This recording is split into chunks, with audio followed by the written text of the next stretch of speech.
नमस्कार, मैं अवनीश त्रिपाठी। काजल की कोठरी में कैसो ही सयानो जाए, एक लीक काजल की लागी है पर लागी है। सामाजिक जीवन में रहते हुए, राजनीतिक जीवन में रहते हुए अगर आप पर आरोप नहीं लगते हैं तो बड़ी बात है और जायज़ है आरोप लगना, क्योंकि अगर किसी के बारे में आप कोई अपनी राय रखते हैं, किसी मुद्दे पे राय रखते हैं और किसी के पास भी अगर मोबाइल और उसे टाइप करना आता है तो तुरंत वो आपके राय पर अपनी राय बना लेता है कि आप देशभक्त हैं या देशद्रोही हैं। तुरंत आपको करार दे दिया जाता है कि आप चाटुकार हैं या आप किसी के सपोर्टर हैं, किसी के भक्त हैं, चमचे हैं। लेकिन ऐसे में कुछ लोग ऐसे भी हैं जिनकी जवाबदेही किसी भी प्रकार के ट्रोलर से नहीं होती है।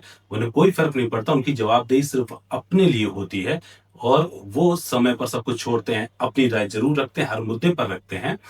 ऐसे ही एक शख्सियत हमारे बीच में है जिनको आपने अक्सर देखा होगा, सोशल मीडिया के प्लेटफ़ॉर्म पर देखा होगा, टीवी चैनलों पर देखा होगा, राजनीतिक विश्लेषक के रूप में वो अक्सर आपको अलग-अलग मुद्दों पर अपनी राय रखते हुए मिलते हैं। हमारे साथ में हैं एडवोकेट नवीन दुबे जी। सर, बहुत-बहुत स्वागत है आपका। अ धन्यवाद अवनीश जी। मैं काफ़ी समय से सोच रहा था आपसे बात रखने, अपनी बात पहुँचाने के लिए, आपकी कुछ बातें सुनने के लिए, क्योंकि मुझे याद है कि जब बिहार के चुनाव खत्म हुए थे तब मैंने आपसे एक बार बात की थी, एक छोटा-सा हमने वीडियो भी बनाया था। आपने जो एक कह सकते हैं भविष्यवाणी जो की थी, वो सच भी साबित हो गई। नीतीश कुमार जी नहीं रहे। तो मेरा मानना है पर्सनली कि राजनीति को आप जिस तरीके से देखते हैं, उस तरीके से हर कोई नहीं देख पाता। यूपी के चुनाव भी 1 साल रह गई है और शुरुआत हो चुकी है। कहीं अखिलेश यादव जी रैली कर रहे हैं, अभी कल परसों बहुत बड़ी रैली हुई और योगी जी भी, भाजपा का मतलब सारी चल रही है इस समय। 27 के चुनाव को आप कैसे देखते हैं? क्या होने वाला है? क्या सरकार बदल सकती है? सबसे पहले तो सिंपल सा सवाल।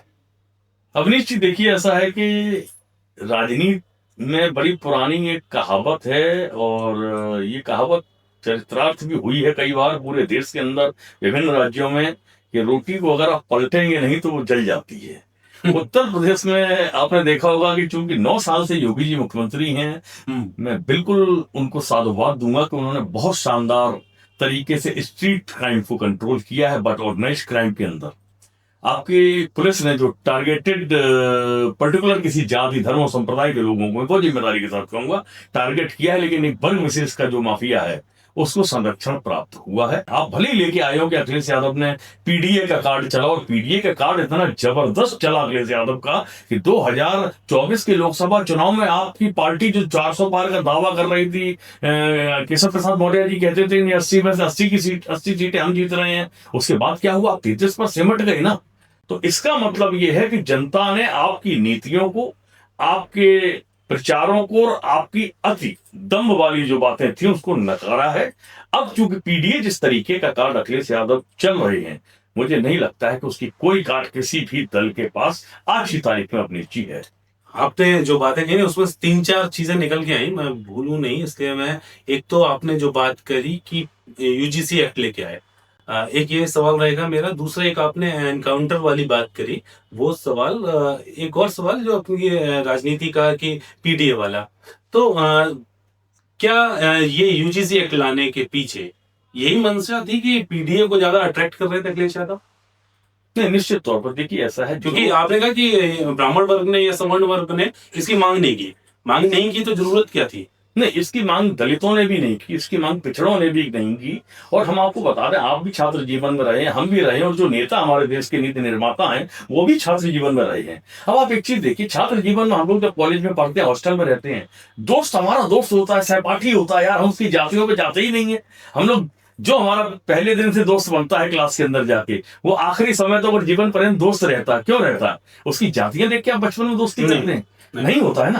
अब आप छात्रों के बीच में अगर इस तरीके की विभाजनकारी नीति लेके आएंगे तो उसका असर नहीं पड़ेगा पॉजिटिव, उसका दुष्प्रभाव पड़ेगा। वो दुष्प्रभाव लोग देख रहे हैं, इसीलिए सवर्ण समाज आवाज उठा रहा है। और इससे कोई दलित समाज भी बहुत ज्यादा उत्साहित नहीं है। वो नहीं कह रहा कि नहीं आप यूजीसी ले आए तो बहुत बढ़िया कर दिया, क्योंकि छात्रों के बीच में, छात्रों के द्वारा कभी शोषण का जो स्तर होता है वो इस तरीके का नहीं होता है। ये सच्चाई स्वीकार करना पड़ेगा, पहली बात।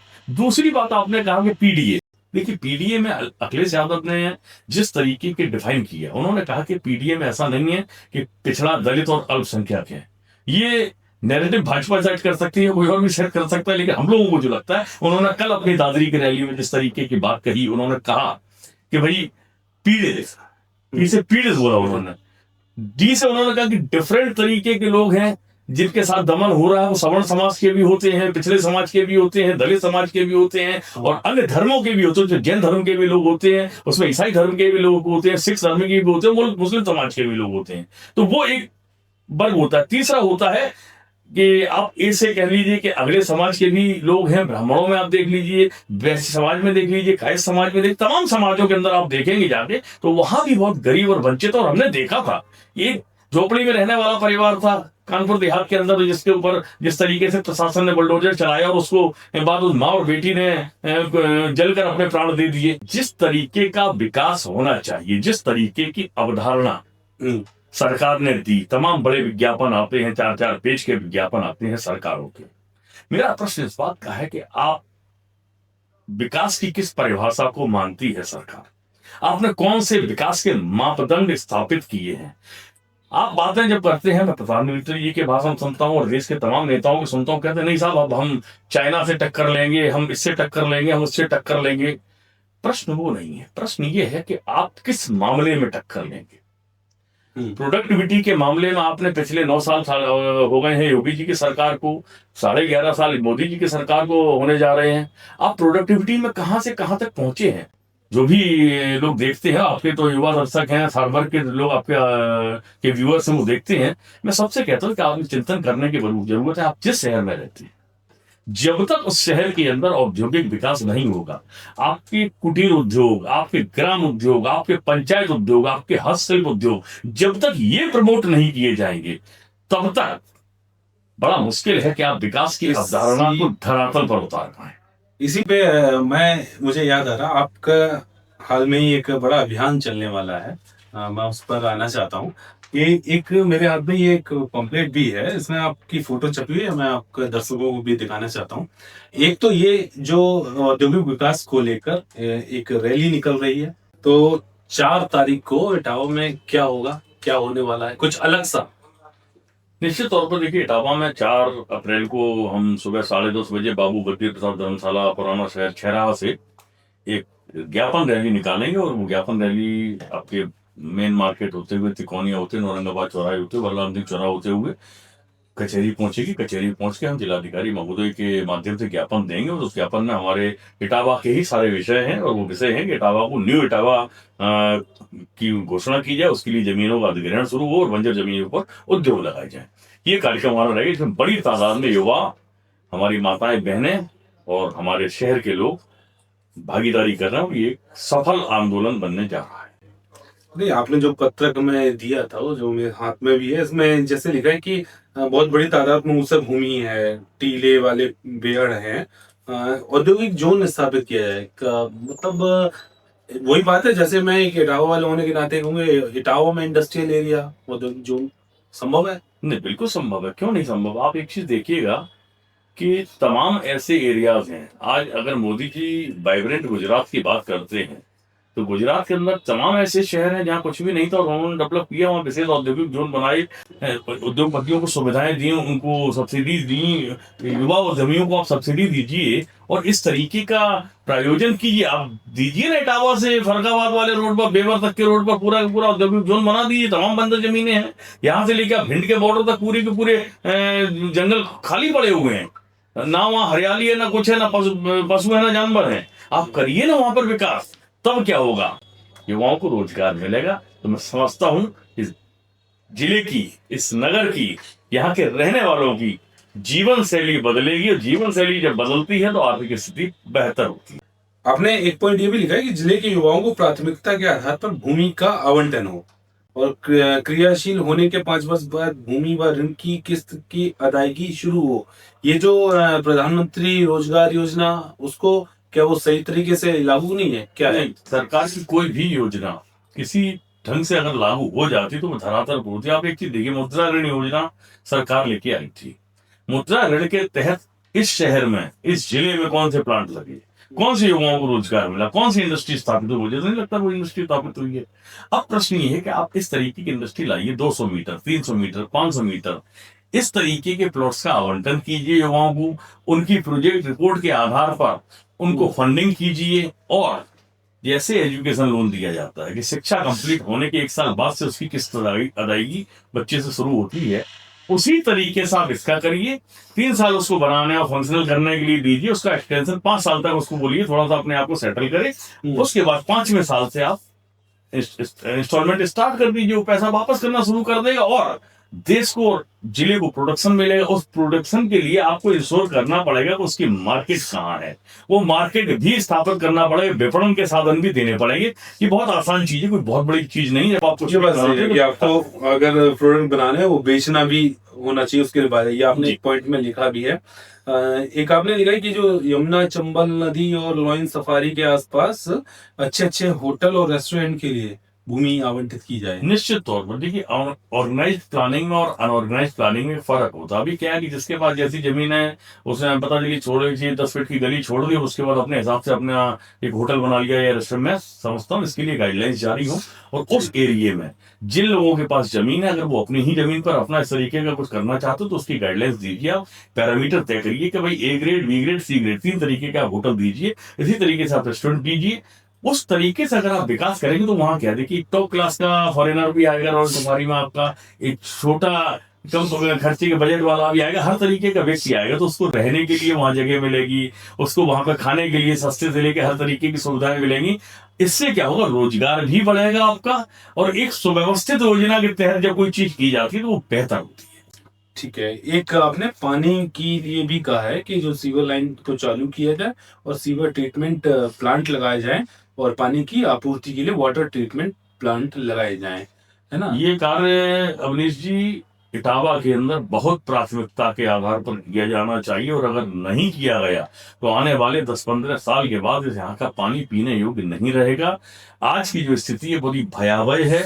ना ही आपके यहाँ कोई सीवर लाइन जो लगी है वो फंक्शनल है, ना ही आपका कोई भी STP अगर कहीं लगा है, मुझे तो दिखा नहीं है कहीं लगा है। अगर कोई दावा किया जाता तो फंक्शनल कितना है। और मैं जिला प्रशासन से भी पूछना चाहूंगा, यहाँ के जनप्रतिनिधियों से भी एक सवाल पूछूंगा कि आपने पिछली बार यहाँ के पीने के पानी की टेस्टिंग कब कराई थी और उसके रिजल्ट क्या आए थे और किस लैब से कराई थी। वो सार्वजनिक होना चाहिए। कम से कम 15 दिन के बेसिस पे, 30 दिन के बेसिस पे आप उसकी टेस्टिंग होनी चाहिए, हो ही नहीं रही है। तो ये तो कई सारी ऐसी समस्याएं, क्या मतलब नीति में कमी है या नियत में कमी है, क्यों नहीं हो रहा। देखिए, नियत में कमी है, नीति में कमी है, वो अलग विषय है। लेकिन मुझे लगता है कि हमारे जो जनप्रतिनिधि होते हैं उनमें जानकारी का भी अभाव है, जागरूकता का भी अभाव है। और अगर ये नहीं होता तो ये बहुत सामान्य विषय है। पानी की समस्या एक आम आदमी भी समझता है। अगर आप किसी गरीब आदमी को भी खराब पानी दोगे तो पीने के बाद बता देंगे साहब पानी बढ़िया नहीं है। और इटावा का पानी के एक जमाने में रिकॉर्ड हुआ करता था कि यहाँ बहुत अच्छा पानी होता था, पेट के मरीज ठीक हो जाते थे आगे। लेकिन तब क्या था, तब सीवर लाइन सिस्टम नहीं था आपका। आपके घरों में फ्लश की इस तरीके की सोख्ता वाली टॉयलेट्स नहीं होते थे। तो क्या होता था कि जमीन के अंदर जो भूजल था वो शुद्ध हुआ करता था। आपकी जितनी गंदगी है वो जमीन में जा रही है, शुद्ध भूजल नहीं मिल रहा, आपको वाटर ट्रीटमेंट प्लांट लगाने ही पड़ेंगे। उसके बाद उससे टंकी भरिए, फिर आप सप्लाई कीजिए, तो मैं समझता हूँ बेहतर होगा। इसमें एक पॉइंट मैं जोड़ दूं, इटावा के पानी की जो बात कही है भाई साहब ने, इटावा के पानी को वास्तव में औषधि के रूप में माना जाता था। जब बंकिम बाबू अपने जीवन के कुछ समय इन्होंने यहाँ पे बिताया, उनको किसी ने बताया था इटावा का पानी पीने से पेट की समस्याएं दूर होती हैं। खैर वापस आपके मुद्दे पर आते हैं। चलिए मान लेते हैं आपका सारी मांगे मान भी ली गई। मैं थोड़ा अलग तरीके से सोचने की कोशिश करता हूँ।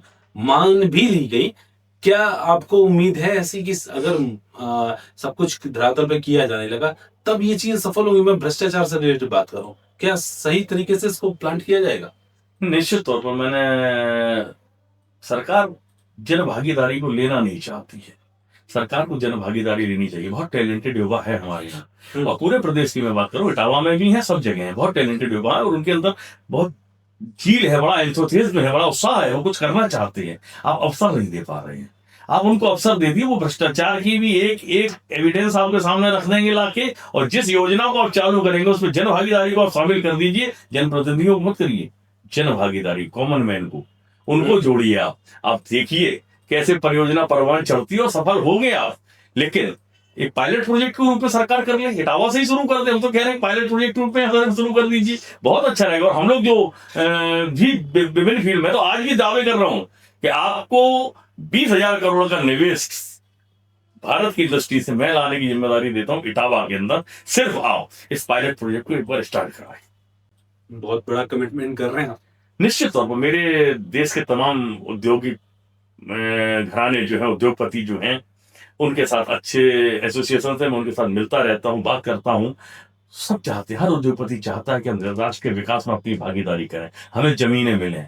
लेकिन सरकारों ने अब क्या कर दिया है, औद्योगिक प्लॉटों की आप बोलियां लगा रहे हैं। नोएडा और ग्रेटर नोएडा और यमुना प्राधिकरण में आप इंडस्ट्री की बात करते हैं, बाकी शहरों में आप इंडस्ट्री की कोई बात क्यों नहीं करते हैं? आप लाइए ना, सस्ते रेट में जमीन दीजिए, किसान को उचित मुआवजा मिल जाएगा, उसकी जीवन शैली में बदलाव आ जाएगा, और दूसरी चीजों की उद्योग स्थापित होगा तो आसपास के जिलों के लोगों को रोजगार मिलेगा, उन्हें भागना नहीं पड़ेगा। आपके यातायात के साधनों का कंजम्पशन कम होगा, ट्रेनों में जो भर भर की भीड़ जाती है बिहार से दिल्ली की तरफ और इटावा से दिल्ली की तरफ, वो जानी बंद हो जाएगी। तो ये तो अच्छे परिणाम आ सकते हैं। परियोजना को मूर्त रूप देने के लिए ईमानदारी से काम करने की आवश्यकता है। आप राजनीति को अच्छे समझते हैं, आप जिस तरीके से इटावा के लिए काम करना चाहते हैं, एक सवाल दिमाग में आ रहा है, क्या चुनाव लड़ना है आपको?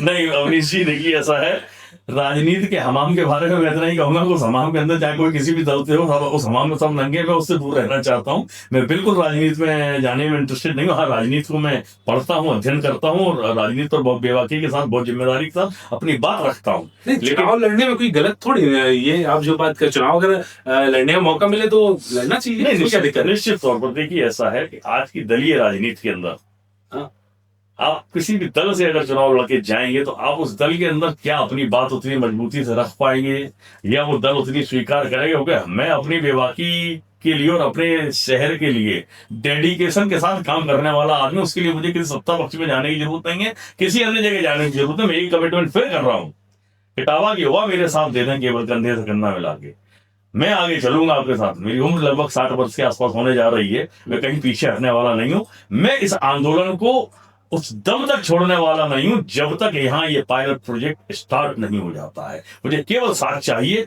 कोई संगठन, हमारा इटावा विकास मंच किसी से चंदा नहीं लेगा, कुछ नहीं लगेगा। हम केवल आपका श्रम चाहते हैं, आप साथ खड़े होइए हमारे। हम इसको अंजाम तक पहुंचाकर दम लेंगे। इसके लिए मुझे कोई राजनीतिक रूप से चुनाव लड़ने की आवश्यकता नहीं है, जनप्रतिनिधि बनने की आवश्यकता नहीं है। हम जनप्रतिनिधियों को घेरेंगे, उनसे सवाल पूछेंगे, और आपको स्मरण करा दूं कि मैंने 10 सवाल अपनी माननीय इटावा की विधायक महोदया से किए हैं, एक का भी जवाब मुझे नहीं मिला। मान लो चुनाव के लिए कोई कहे, कोई पार्टी संपर्क करे, मान लो या सारी पार्टियों ने संपर्क किया, सपा बसपा भाजपा, 3 में से किसे चुनेंगे? मैं किसी पार्टी को नहीं चुनूंगा, मैं जनता को चुनूंगा। लोग हमारे हैं, हमारा इटावा विकास मंच और इटावा का युवा जो आदेश करेगा मैं वो काम करूंगा। अपने लोगों से बड़ा खुद की पार्टी बनाए? कोई पार्टी नहीं बनानी, मुझे कोई इंटरेस्ट नहीं है किसी तरीके की राजनीति में जाने का। कोई विधायक या सांसद बनने में इंटरेस्ट नहीं है मुझे। मेरा इंटरेस्ट है कि काम होनी चाहिए। ये आग जो मैंने लगाई है, ये जो आवाज उठाई है, इस आवाज में सबके सुर अगर मिलते जाएंगे तो एक बेहतरीन स्वर बनेगा, और ये सपना आज नहीं तो कल होगा। और न्यू इटावा एक ना एक दिन हम और आप देखेंगे। नहीं देख पाए तो हमारी आने वाली पीढ़ियां देखेंगी। आपको न्यू इटावा कैंपेन की बहुत बहुत शुभकामनाएं, अग्रिम शुभकामनाएं। जो आपने कहा कि बदलनी चाहिए तस्वीर, तो तस्वीर तो फिर यूपी की बदलनी चाहिए, देश की बदलनी चाहिए। हम अब यूपी को लेकर आगे बढ़ते हैं, कुछ बातें करते हैं। यूपी के चुनाव को आप 27 में देख रहे हैं। मैंने जैसा बोला था कि सत्ता बदल सकती है या बदलेगी, और बदलनी चाहिए। 3 चीजें हैं, बदलेगी या बदल सकती है या बदलनी चाहिए। देखिए बिल्कुल अवनीश जी, 10 वर्ष पूरे कर लेगी 2027 के फरवरी मार्च में योगी जी की सरकार। और एक कहावत कही जाती है, शायद डॉक्टर लोहिया ने ये कहा था कि रोटी अगर पलटेंगे नहीं तो जल जाएगी। और मैं समझता हूं कि उत्तर प्रदेश को अब बदलाव की जरूरत है। आपको 10 साल दिए, 10 साल में आपने अच्छे काम किए। ऐसा नहीं कि आपकी सरकार ने बिल्कुल समय खराब किया। अच्छी योजनाएं आई। आपने क्राइम कंट्रोल के ऊपर, जो स्ट्रीट क्राइम था उसके ऊपर रोक लगाई है, उसमें सर्विलांस का भी बहुत बड़ा योगदान रहा है। लेकिन महिला अपराधों के मामले में भी आप बहुत पीछे हैं, और बहुत सारी चीजें ऐसी हैं जिन पर काम होना चाहिए। इंडस्ट्रियलाइजेशन की जितने बड़े बड़े दावे किए गए, इन्वेस्टमेंट को लाके इतने बड़े आपने इन्वेस्टर समिट किए, लेकिन धरातल पर वो नहीं उतर पाई। उनको उतारने के लिए बहुत बड़ा काम करने की जरूरत है। मैं समझता हूं कि ये 2027 का जो राजनीतिक परिवेश है अभी का, कहीं ना कहीं आज की तारीख में अगर चुनाव हो जाए तो बदलाव की संकेत दे रहा है। भविष्य में क्या होगा वो अलग विषय है, लेकिन आज की डेट में अगर चुनाव होता है तो मुझे लगता है कि ये चुनाव वर्तमान सत्ता के खिलाफ जाना है। इसमें मैं दोनों तरफ की बातें बताता हूँ। जैसे जो अखिलेश यादव ने भी कहा था कि 37 बदलेंगे 27, 37 का फर्क 27 में पड़ेगा। भाजपा वाले कहते हैं कि योगी जी की जो सरकार है, योगी जी के चेहरे पर चुनाव लड़ेंगे, है ना। दोनों की अपनी अपनी। तो ये दोनों सवाल करूंगा, 27 में जो 37 वाला फर्क आएगा या नहीं, पहले तो ये बताइए आप। नहीं, अभी जी निश्चित तौर पर आएगा। आप एक चीज देखिए, योगी जी का स्ट्राइक रेट अन्य राज्यों में उस समय भी बहुत बेहतरीन था जब लोकसभा के चुनाव हुए। वो जहां जहां भी गए 100% का स्ट्राइक रेट, जहां उन्होंने जनसभा करी वहां भारतीय जनता पार्टी को बढ़त मिली, जीत मिली। लेकिन उत्तर प्रदेश के अंदर आपका अपना राज्य था और जो भारतीय जनता पार्टी बड़े दावे कर रही, तो वहां 33 सीटों पर सिमट गए। समाजवादी पार्टी 37 सीटें लेकर 6 सीटें उनके साथ में मिलकर कांग्रेस लेके आई है। एक बड़ी मतलब आप समझिए कि बड़ा माइलस्टोन हो गया। उसी खतरे में आ गई थी उसी खतरे में कुर्सी खतरे में आ गई थी। और आज की तारीख सरकार भी देखिए, आप 303 से 240 पर मोदी जी आ गए, जिनका मोदी मैजिक कहा जाता था। तो ये फर्क पड़ा, क्योंकि जनता एक चीज देखती है कि आपने जो कमिटमेंट किया, डिलीवर कितना किया। अब आप हिंदू मुसलमान करते रहिए, सवर्ण दलित करते रहिए, अगला पिछड़ा करते, उससे कुछ होने वाला नहीं है। आपको डेवलपमेंट को उतारना पड़ेगा। योगी जी का जो एक था, जो जैसे मोदी मैजिक है, ऐसे योगी मैजिक भी है। पब्लिक वही सवाल है कि विधायकों को चुनेगी या योगी जी को सीएम बनाने के लिए वोट करेगी। देखिए ऐसा है, जनता जो विधानसभा का चुनाव होता है तो वो निश्चित तौर पर प्रदेश के मुद्दे होते हैं, उसमें स्थानीय मुद्दे होते हैं। और स्थानीय मुद्दों में और प्रदेश के मुद्दों में अगर देखो तो इन 10 वर्षों में मैं आपसे कहूंगा कि 2017 में जो बच्चा मिलेनियम ईयर में पैदा हुआ, मतलब आज की मॉडर्न भाषा में कहते हैं जेन जी, वो जेन जी जब आया उसने 2017 में मुख्यमंत्री के रूप में अखिलेश जी को देखा है। वो समझदार हो गया था, 11th कर चुका था। उससे पहले 12 में जब वो था तो 12 साल का, तो वो रमस्ता नहीं था राजनीति को। तो उसने योगी जी को पसंद किया और उसका लाभ 2017 में भाजपा को मिला, 2022 में मिला एक चांस के रूप में। लेकिन अब वही जैन जी 26 साल का है, उसकी शादी हो गई है, शादी हो नहीं पा रही है, उसके पास रोजगार नहीं है, उसके पास कोई आमदनी का साधन नहीं है, माता पिता के सपने वो टूटते हुए देख रहा है, आपने उसको कुछ दिया नहीं है, तो वो क्यों आपके साथ खड़ा हो जाएगा? केवल इसलिए कि हिंदू और मुसलमान की आप राजनीति करते हैं? मुझे नहीं लगता है। अच्छा, एक चीज और, जैसे योगी जी के अभी आपने बात करी थी एनकाउंटर और सुरक्षा व्यवस्था को लेकर। एनकाउंटर से रिलेटेड एक सवाल बहुत दिमाग में मेरे कई बार आता है। लोगों की जो मानसिकता है एनकाउंटर को लेके, हैदराबाद में एक एनकाउंटर हुआ था, पुल से लोगों ने फूल बरसाए थे। अतीक का एनकाउंटर हुआ, इससे पहले भी 1-2 एनकाउंटर ऐसे हुए। पब्लिक का रिएक्शन ये था कि सही रहा, बिल्कुल सही हुआ, है ना। तो क्या लगता है कि ये एनकाउंटर जिस तरीके से किए जा रहे हैं, मुझे जो चिंता असली वो ये है कि कल को अगर पुलिस नहीं पैसे देके एनकाउंटर करना शुरू कर दिए, तो ये एनकाउंटर सही है या नहीं? मैं देखिए, मैं क्योंकि कानून लॉ ऑफिसर कहते हैं एडवोकेट को, मैं कानून का एक अधिकारी हूं, मैं बिल्कुल जस्टिफाई नहीं कर सकता हूं इस तरीके की व्यवस्था की। तालिबानी व्यवस्था कहेंगे इसको। नंबर 1, देश में संविधान का राज है, कानून का राज है, और इस देश के अंदर न्याय व्यवस्था न्यायपालिका के द्वारा संचालित होती है। कौन अपराधी है कौन अपराधी नहीं है, ये तय करने का काम न्यायालय का होता है, पुलिस का नहीं होता, राज्य सरकार का नहीं होता, मुख्यमंत्री का नहीं होता है। अब मैं आपको एक एग्जाम्पल दे रहा हूँ, जैसे आपने जिक्र किया अतीक अहमद का और अशरफ का जिस तरीके से मर्डर हुआ था हिरासत के अंदर, वो पुलिस कस्टडी में थे। और अतीक अहमद 5 बार के विधायक, 1 बार के सांसद थे। उनके अगर वो माफिया थे, बदमाश और जिस तरीके की बातें कही जाती हैं, लोकसभा के अंदर उनको निधन के बाद श्रद्धांजलि दी गई थी सदन के अंदर, उस उच्च सदन के सदस्य हुआ करते थे। अब आप एक चीज देखिएगा कि शाबाशी दूं या भर्त्सना करूं उत्तर प्रदेश की पुलिस की, योगी जी की पुलिस की, कि हिरासत में 2 आदमी होते हैं, दोनों एक पूर्व विधायक है, एक पूर्व सांसद और विधायक है 5 बार। आप अस्पताल लेके जा रहे हैं, 2 नौसिखिए लड़के आते हैं और आगे साल गोलियां चला दो, और एक आध गोली नहीं चलती है, लगातार गोलियां चलती हैं। आपकी पुलिस क्या करती रहती है? ये कानून व्यवस्था के ऊपर उत्तर प्रदेश में योगी जी की कानून व्यवस्था करारा तमाचा दिया था उन लोगों ने। क्या हुआ? अब दूसरी चीज, मैं आंकड़ों पर बात करता हूँ अवनीश जी। उत्तर प्रदेश के अंदर 2017 से 2020 के आसपास ये मैं आंकड़े देखता हूँ, लगभग 451 लोगों की हिरासत, पुलिस हिरासत में मौत हुई है। ये आंकड़े हैं, जिससे पहले के कभी बड़े भयावह आंकड़े हैं ये। अब आप कहिए ह्यूमन राइट्स कमीशन कहाँ है और बाकी लोग कहाँ हैं, और क्यों लोग आंखों पर पट्टी बांध कर बैठे हैं? उसके बाद से 2024 तक के जो आंकड़े आए हैं, 502 लोगों की हिरासत में हत्या हुई, यानी कि 900 से 1000 आदमी लेकिन की सरकार में। पब्लिक तो इसे अच्छे से देखती है कि हाँ जो अपराधी है और सजा भी नहीं मिल रही, काफी टाइम तक। मैंने उन लोगों को देखा जिस पर तारीफें कर रहे थे। हाँ। आज जब वो एक शेर याद आ गया है नवाज देवबंदी का कि जलते घर को देखने वालों, आगे मुकद्दर आपका है, हाँ, अगला नंबर आपका है, फूस का छप्पर आपका है। इस तरीके का शेर है। तो मैं बता रहा हूँ, नंबर सबका आता है। और वही चीज आज उत्तर प्रदेश में हो रही है। मैं कई जगह देख रहा हूँ कि बहुत से लोग थे जिनके मैं सोशल मीडिया पे भी देखता हूँ, तो अखबारों में पढ़ता हूँ, जो भारतीय जनता पार्टी से जुड़े हुए थे, उनके घर पर लोग चल गए जाते, बहुत सारे लोग शिकार हुए हैं।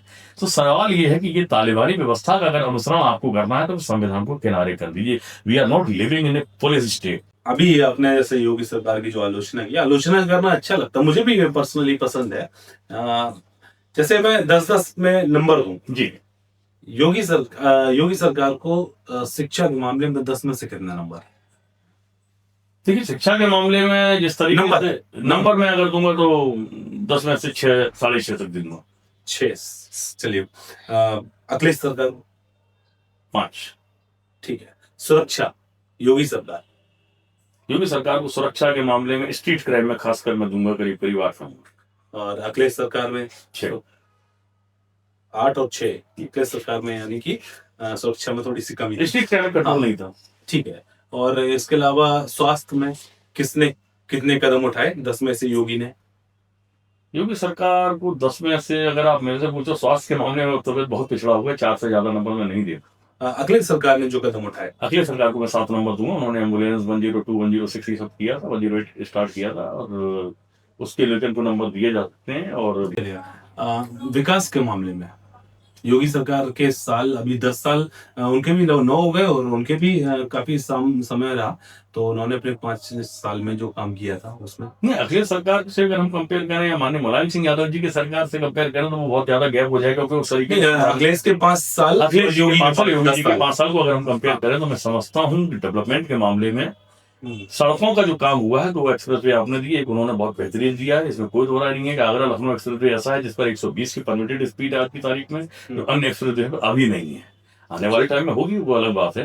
दूसरी एक चीज और आती है कि इंफ्रा के ऊपर जिस तरीके का काम हो, चाहे वो आप इकाना स्टेडियम को ले लें, पुलिस मुख्यालय को ले लें, या लोक भवन को ले लें, बहुत सारी बिल्डिंग्स का निर्माण किया गया। आपके उत्तर प्रदेश में तमाम जगह उन्होंने काम किए, स्टेडियम बनाए, सफाई के अंदर स्टेडियम बनाए, उनकी सरकार बना, पहले बनाता, लेकिन उसको अपडेट नंबर अगर आपके लिए डेवलपमेंट के मामले में जो धरातली डेवलपमेंट हुआ तो 10 में से 8 नंबर देना पसंद करूंगा अखिलेश सरकार जी। और योगी जी को मैं कागजी विकास हुआ, जमीन पे नहीं दिखता है, मैक्सिमम 4 नंबर। मैं उनसे कहूंगा कि टोटल करके बताना है ना। रोजगार, अच्छा, हाँ, रोजगार के मामले में अखिलेश सरकार ने जो रोजगार के अवसर पैदा किए या रोजगार दिया, और योगी सरकार जो रोजगार के मामले में कर रही है, नंबर योगी सरकार को कितने? अखिलेश सरकार और योगी सरकार को अगर हम 2 पैरामीटर में देखें रोजगार के मामले में, आप एक चीज देखिए, उन्होंने जिस तरीके से लैपटॉप दिए, टैबलेट्स दिए, युवाओं को आगे आने में एक रोजगार की HCL को लेकर, वो तो शिक्षा में अगर हम देखें, मैं समझता हूँ उस पीरियड के हिसाब से 10 में से 7.5 नंबर तक मैं अखिलेश यादव की सरकार को दे सकता हूँ। इसमें आप ये भी करो, जैसे सरकारी नौकरी और प्राइवेट नौकरी, और योगी सरकार में जो पेपर लीक हुए हैं उसके लिए नेगेटिव पॉइंट भी दिए जाने चाहिए मेरे ख्याल से। तो जो प्राइवेट और जो दोनों सरकारी जॉब, दोनों मिला के अखिलेश सरकार ने जो दिए या प्रयास किए, अखिलेश सरकार को तो मैं बिल्कुल इस मामले में कम से कम उस पीरियड की स्थितियों को देखते हुए 8, 8.5 नंबर दूंगा रोजगार को लेके। और यही योगी जी की सरकार को मैक्सिमम से मैक्सिमम अगर आप देंगे तो 5 से अधिक मैं नहीं दे सकता हूँ नंबर, कारण उसके सबको पता है कि क्या है। अच्छी बात है। मुझे लग रहा है कि अखिलेश यादव को पलड़ा भारी होगा जहां तक है। तो आप सीधे बताइए ना, सरकार किसकी बननी चाहिए? निश्चित तौर पर 2-3 चीजें हैं।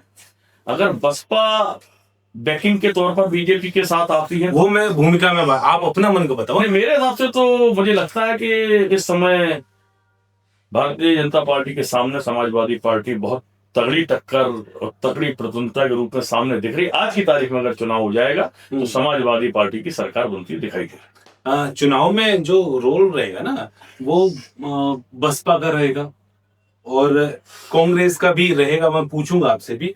चलिए पहले कांग्रेस की बात करें, कांग्रेस का कितना रोल रहेगा?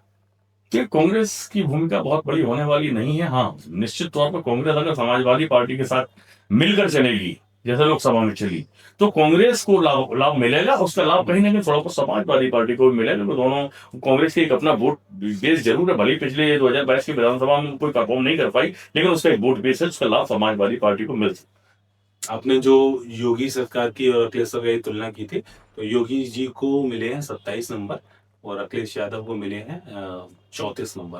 तो आगे, काफी आगे दिख रहे हैं। कांग्रेस की रोल आपने कहा कि बहुत ज्यादा नहीं है और अभी हाल फिलहाल कहीं भी नहीं रहा। देश भर की मैं बात भी नहीं करूँ, यूपी से रिलेटेड। इसके अलावा बसपा का क्या रोल है? बसपा शांत रहती है अधिकतर, एक रैली की उसने 5 लाख की भीड़ जमा कर ली, क्या है। रहेगा नहीं, चुनाव? बसपा के साथ देखिए सर, बसपा का जो कोर वोटर था, दलित वोट बैंक के साथ कुछ और वोटर था पिछले समाज का, उनके साथ हुआ करता था। तो बसपा का अपना वोट बैंक होता था 22%। 22 से वो 12% पर आ गई। अब 12% जब आप नीचे आ जाते हैं, तो ये वो समझिए राजनीति में पहाड़ पत्थर से नीचे आ गया है। पत्थर पहाड़ से नीचे आ गया, इसको ऊपर पहुंचाना है।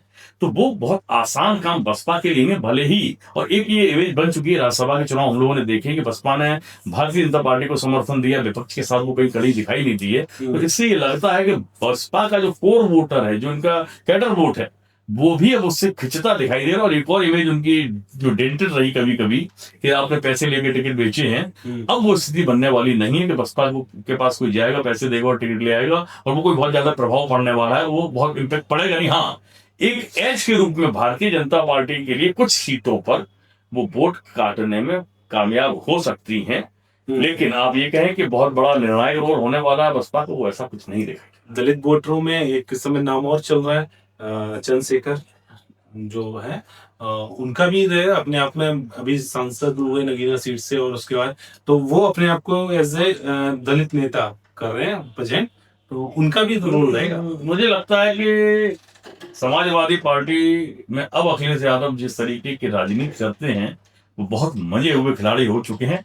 अब वो बिगनर नहीं है, अब वो मास्टर हैं। और मुझे लगता है कि वो चंद्रशेखर आजाद को, जो आजाद समाज पार्टी है उनकी, उसके साथ कहीं ना कहीं कोई पैक्ट करेंगे और उनको पश्चिमी उत्तर प्रदेश में कुछ सीटों के साथ एडजस्टमेंट किया जाएगा। और अगर वो करने में अखिलेश यादव कामयाब हो जाते हैं, तो ये एक बड़ी मैसेज होगा और वो टेंट बड़ा दे सकता है बीएसपी को, मायावती जी को, क्योंकि वो एक फैक्टर है। और दूसरा फैक्टर ये है कि अगर मायावती बिल्कुल भारतीय, क्योंकि अभी तक उनका जो रोल देखा भाजपा के खिलाफ होती नहीं है, वो नॉर्मली विपक्ष के ही लोगों के खिलाफ बोलती है, समाजवादी पार्टी के खिलाफ बोलती हैं। लेकिन फिलहाल उनका कोई ऐसा बयान अभी हाल फिलहाल देखने को नहीं मिला है। तो हो सकता है कि कोई अंदर खाने खिचड़ी पक रही हो। एक बार जब धुर विरोधी सपा और बसपा ने गठबंधन में चुनाव लड़ा लिया है, तो किसी भी संभावना को मैं समझता हूँ उम्मीद जी नकार नहीं सकता।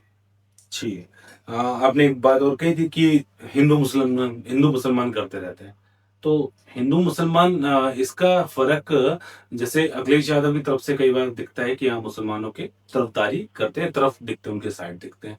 तो ये भी तो एक फैक्टर है, हिंदू मुसलमान ये कर रहे हैं या वो भी कर रहे हैं, दोनों लोग कर रहे हैं? नहीं, देखिए ऐसा है, भारतीय जनता पार्टी की जो बुनियाद है, उन्होंने हिंदुत्व की बुनियाद पर अपने आप को खड़ा किया और वो धर्म की राजनीति को लेकर चले। इसके अलावा उनका कोई मतलब डेवलपमेंट की राजनीति भारतीय जनता पार्टी ने कभी नहीं की। वो उनका सीधा राजनीति, उनका जो फोर्स बेस है वो धर्म की राजनीति है। चाहे उनकी पेरेंटल संस्था हो आरएसएस, वो भी वही बात करती है, विश्व हिंदू परिषद, ये सब संगठन है उनके। अब सवाल ये है कि जब आप धर्म की राजनीति करते हो, धर्म की राजनीति के चक्कर में लोगों ने आपको भर भर के वोट दिया, उसके बाद में उसको हासिल क्या हुआ? आपने एक डर दिखा दिया कि इस देश के अंदर लोगों को, हिंदुओं को मुसलमानों से खतरा है, लेकिन उसके बाद आपने बंटवारे की पॉलिटिक्स की। माननीय सुप्रीम कोर्ट ने SC/ST एक्ट को खत्म किया, आप दोबारा लेके आ गए और उसके ज्यादा कड़क प्रावधानों के साथ ले आए। इसके बाद न्यायालय टिप्पणी करता है कि नहीं साहब, इसमें 70% 80% मामले फर्जी होते हैं। बावजूद इसके तो आपने समाज को विभाजित करने का काम किया। इसी तरीके करेगा SC/ST भयंकर दलितों को इससे कोई इंटरेस्ट नहीं मिल रहा है। दलित समाज कतई बिल्कुल इसकी फेवर में नहीं है। वो भी जो शिक्षित, अब दलित समाज के लोग शिक्षित हुए, आगे बढ़े हैं, वो ये जानते हैं, उनको जरूरत नहीं है। वो ये कहते हैं कि समाज के अंदर एक रूपता बनी रहे, एक दूसरे का सम्मान बना रहे, वो चीज डेवलप करने का काम करिए। लेकिन आप तो बांटते हैं।